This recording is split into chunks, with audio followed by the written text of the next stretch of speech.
Hi everyone, welcome back. Today we are going to be making caldo de albondigas. Here are the ingredients. Let's go over them individually.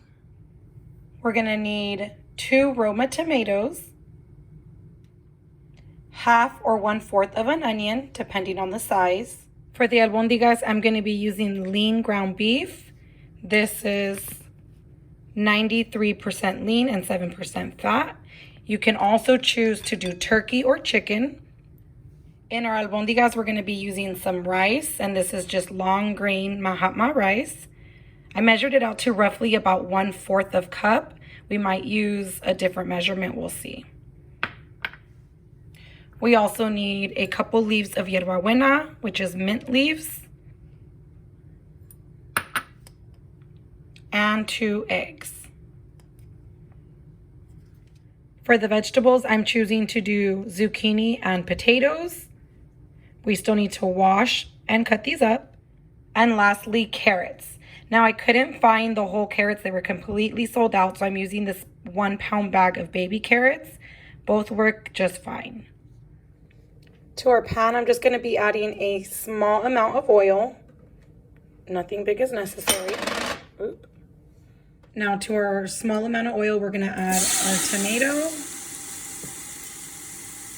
and our onion.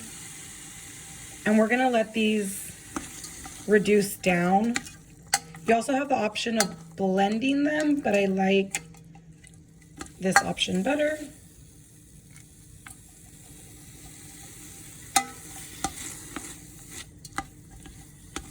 And while this cooks down, you can go ahead and start to form your balls. Your albondigas. Into my albondigas, I'm gonna put my 2 eggs. Oop. My hierbabuena leaves. And you can use a nice knife, of course, but my fingers do the trick. Make sure you rinse off your hierbabuena leaves too, especially if you're getting this from your own garden.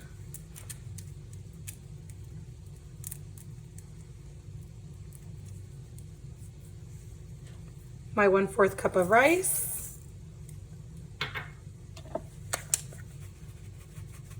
I'm using salt and pepper. And of course, if you like any other seasonings, you can go ahead and add it in. I know a lot of people that will also add shredded zucchini or shredded carrots into their albondigas. This is just going to be your base, and then you can go from there. Let's learn the basics first. And then don't be afraid to get your hands dirty. We're just going to mix this all together.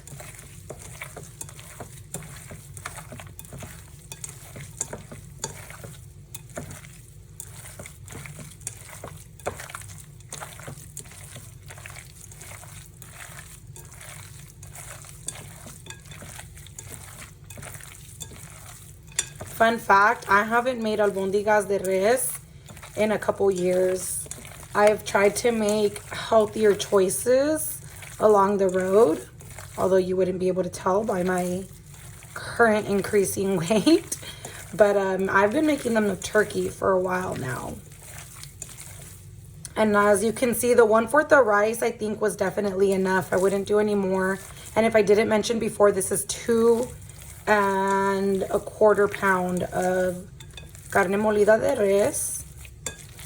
If you feel that, I did 2 springs of hierbabuena. If you feel you need more, go ahead. You also don't want to overpower the flavor.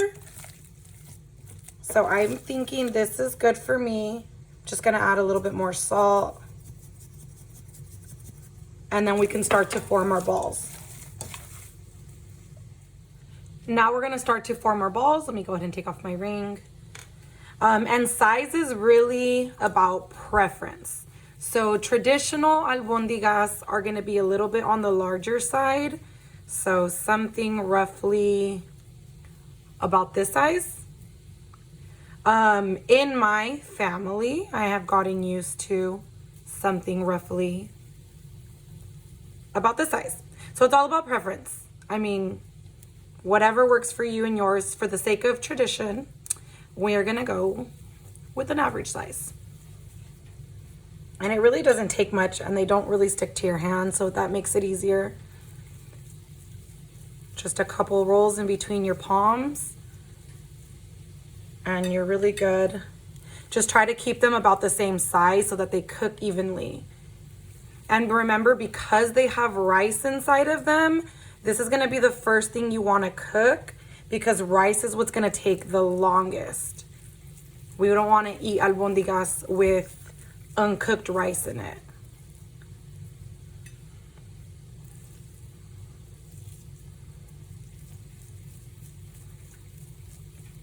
And as you evolve your cooking, like I said, feel free to add any ingredients into your albondigas. This is just gonna be your basics, and honestly, basics is delicious. Sometimes you don't have to go crazy on such a simple recipe.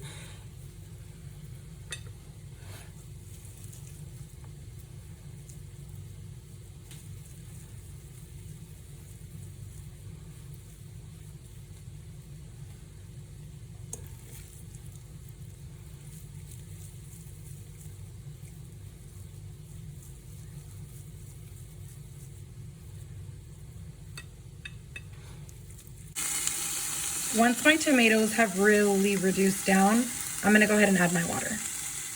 So here you see I have filled up my pot, and I actually used hot water to speed up the process. Typically you wanna fill it about halfway because you're still gonna add your albondigas and your vegetables. My pot is a lot larger. Still don't have my pot back, Carissa Rezga. So that's why mine isn't filled as much. But I would recommend doing halfway so that when your veggies and your albondigas are in there, it doesn't overflow. And I'm just adding some chicken bouillon. If you like beef bouillon or any other seasoning, go ahead and add it now. And we're gonna let this come to a boil before we add in our albondigas. So I'm gonna go ahead and wash the dishes meanwhile. Dishes are done, and we have our caldo boiling. So now we're just gonna slowly add in our albondigas. And if any of them have lost their shape, like if we formed them too soon, just go ahead and give them a light roll again. But they should fairly still be in good condition.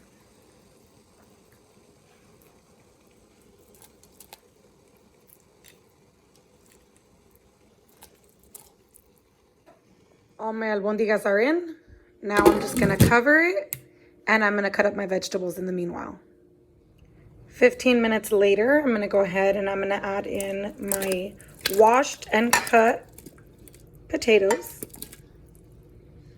And I'm gonna let that cook for only about 4 minutes before I add in my carrots because I don't like when my potatoes start to peel themselves. We're gonna make sure these taste nice and firm still. Not firm, but not mushy, you know what I mean. After 5 minutes, I'm gonna go ahead and add in my carrots.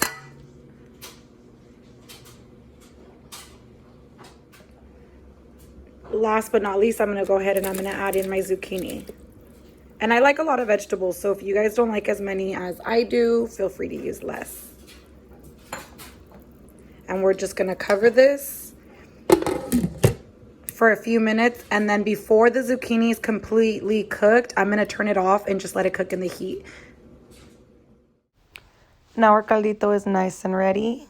Total cooking time is about 40 minutes. Make sure you cook your albondigas good. Now we're just gonna plate and enjoy.